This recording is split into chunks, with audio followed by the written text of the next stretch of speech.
ये है मेरा गांव मलपे, कर्नाटक के अरेबियन समुंदर के बीचों बीच बसा हुआ। ये समंदर ही यहाँ के मछुआरों के रोजगार का जरिया है, पर इससे कभी कभी इन मछुआरों की ज़रूरतें पूरी नहीं हो पाती।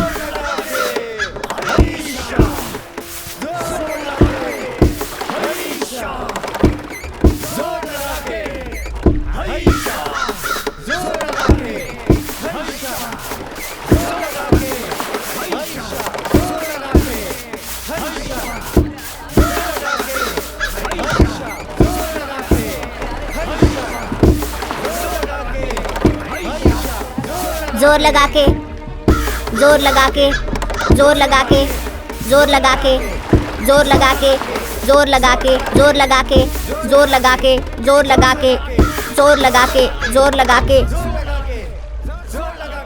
जोर लगा के, जोर लगा के, जोर लगा के, जोर लगा के, जोर लगा के। मैं कई सालों पहले उससे कॉलेज के दिनों में मिली थी। मुझे लगता है कि वो मुझे पसंद करता था, या तो मुझे परेशान करने की सोच रहा था। इसे आप क्या कहेंगे? या शायद वो हर किसी के साथ ऐसा करता हो, पता नहीं।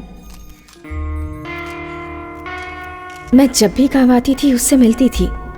उस हादसे वाले दिन भी मैं उससे मिली थी। तो ये उसके बारे में है, ये आर्टिकल जो तुम लिख रही हो? रेजिना? नहीं नहीं, ये उसके बारे में नहीं है। Then why a series? I mean, is it worth it? एक ही आर्टिकल में सब कुछ खत्म कर सकती थी आप। नहीं, इस एक घटना से मेरी पूरी कहानी जुड़ी हुई है। एक आर्टिकल पब्लिश करके हम उन्हें इंसाफ नहीं दिला सकते।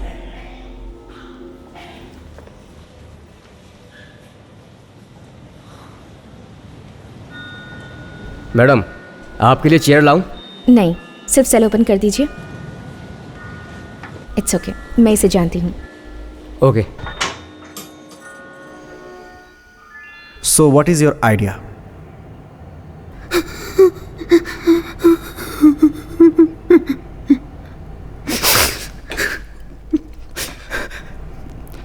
सॉरी।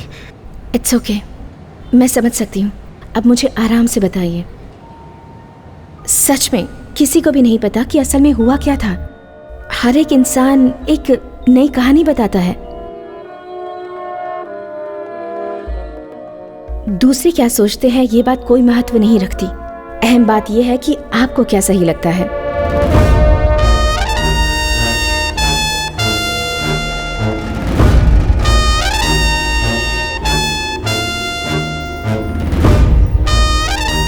क्या लोगी तुम, चाय या कॉफी? कॉफी। इनके लिए कॉफी और मेरे लिए चाय लेकर आओ।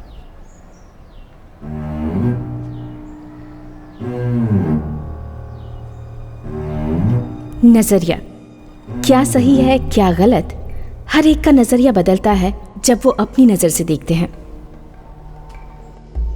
तो फिर मैं इस कहानी का अंत कैसे बताऊं? दरअसल ये गलत होगा अगर मैं इस कहानी की शुरुआत अंत से करूं।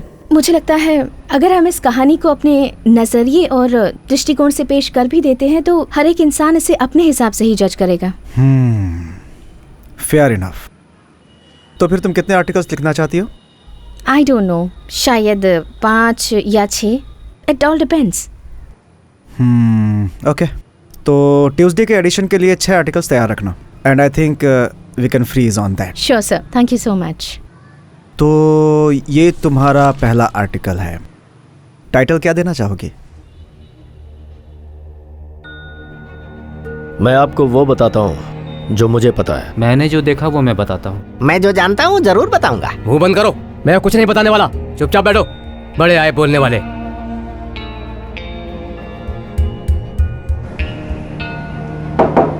रेजिना, तुम इस आर्टिकल का क्या नाम रखोगी?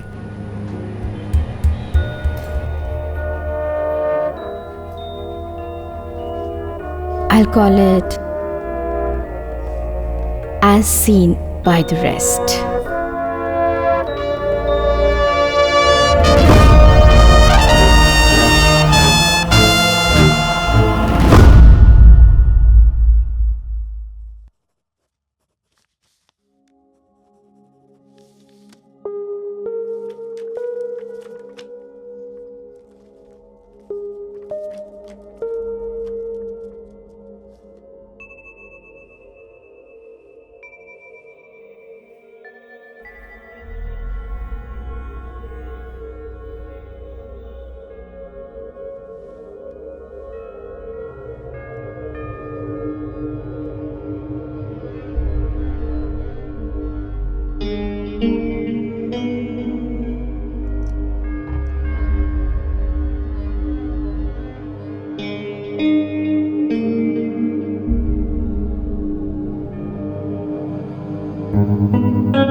रिची बचपन से ही बहुत शैतान था।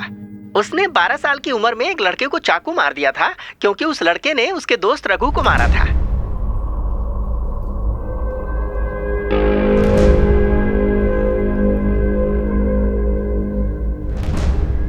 उस हादसे के बाद रघु वहां से भाग गया और रिची को बच्चों के रिमांड होम में भेज दिया गया। और फिर उसके बाद क्या हुआ? 8 साल बाद ये रिची रिमांड होम से छूट कर आया। फिर वो माल पे चला आया। बाद में वो रघु को ढूंढता रहा, लेकिन रघु का कुछ भी पता नहीं चला। तो रघु को रिची के बारे में कैसे पता चला? अब ये तो मुझे भी नहीं पता, क्योंकि तब तक मैं मुंबई जा चुका था। दरअसल मैं मुंबई गया था काजू का सैंपल दिखाने। वहाँ का कोई ठेकेदार हमसे काजू खरीद कर विदेशों में एक्सपोर्ट करता था। उसी सिलसिले में मैं उससे मिला था। रघु ने ही उस तक हमें पहुँचाया था। एक दिन क्या हुआ, हम सब एक लेडीज बार में खाना खाने गए थे, जहाँ हमें रघु दिखा। वो वहाँ मुंबई में क्या कर रहा था? वो यही कोई 13-14 साल का था जब यहाँ से भागकर मुंबई गया। वो मुंबई के पोर्ट के पास एक छोटी सी नौकरी करने लगा।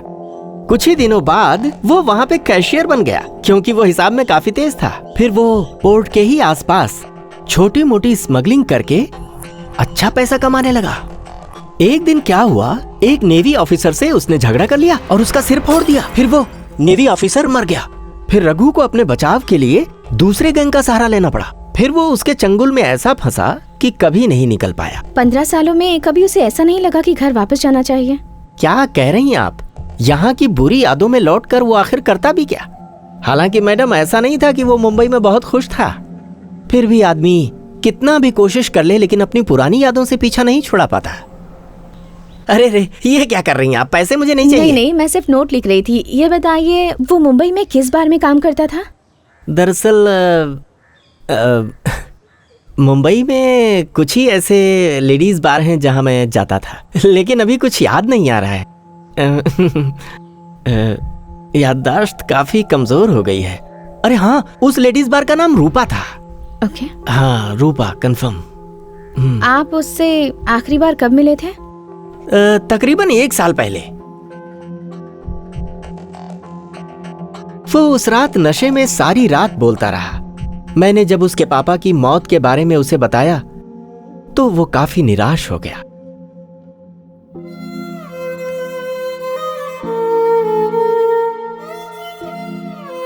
बाद में उसने मुझे अगले दिन मुंबई के हार्बर पर बुलाया।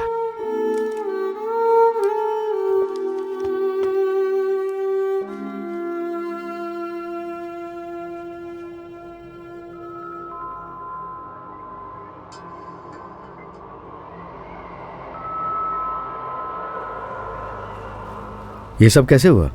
4 साल पहले लीवर कैंसर हुआ था उन्हें। तुम्हारे गांव छोड़कर भागने के बाद वो बहुत पीते थे। और माँ? वो ठीक है, लेकिन उनसे मिले भी काफी समय हो गया।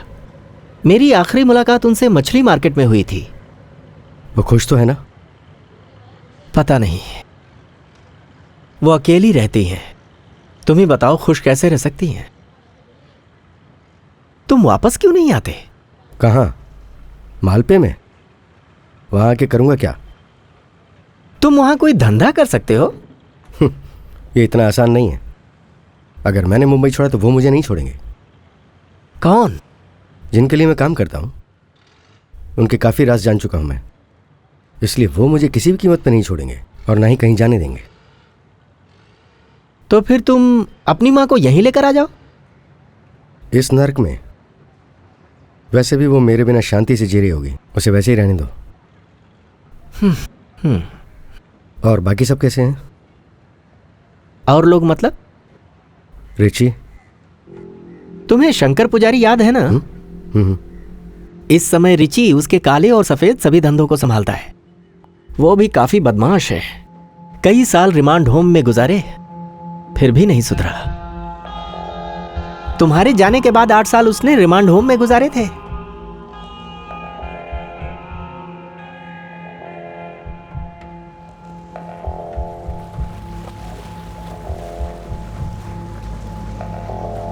ये लो पैसे।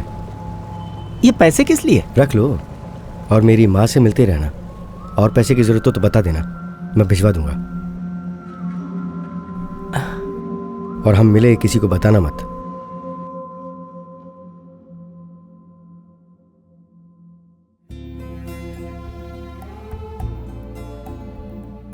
फिर कुछ दिनों तक उसके बारे में कुछ भी पता नहीं चला। उसके बाद उसने इस हादसे से 2 हफ्ते पहले मुझे फोन किया। वो अपनी माँ के साथ इस देश को छोड़कर भागना चाहता था। उसने मुझसे कहा था कि वो पैसों का इंतजाम होते ही मुझे फोन करेगा। हेलो, मैं माल पे वापस आ रहा हूँ, मेरे ठहरने का इंतजाम कर देना। मेरे आने के बारे में किसी को बताना मत। पैसों का इंतजाम हो गया है।